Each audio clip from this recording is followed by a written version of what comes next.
Hi, I'm Ken Oakes with Oakes Daylilies. We get the question time to time, when do daylilies bloom? That's a good question.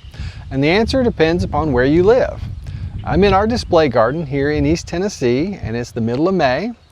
We're kind of generally recognized as a hardiness zone 6 or 7 or so, and as you can see behind me here, we don't really have anything in bloom just yet.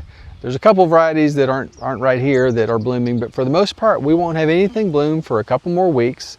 But here in 3 or 4 weeks, it's going to look a whole lot different. And we have our annual Daylily Festival here in the display garden at the end of June every year, because that's when we typically expect peak bloom to be. Sometime between the earliest ones are going to start here in a couple weeks, and then a lot of stuff will start early to mid-June, peak bloom mid to late June, and then we'll have some varieties that won't start until the end of June or early July. So we'll have bloom on through most of the month of July. We've got some customers we talked to recently down in Florida, and they've had blooms here for a couple weeks. They've got probably peak bloom now, if not already past peak bloom. And we were talking to a friend yesterday in southern Georgia, and he's got quite a bit of stuff starting to bloom. So as you can tell, it just depends on where you live. And folks north of us, their bloom may not start for a couple, 3 weeks after ours.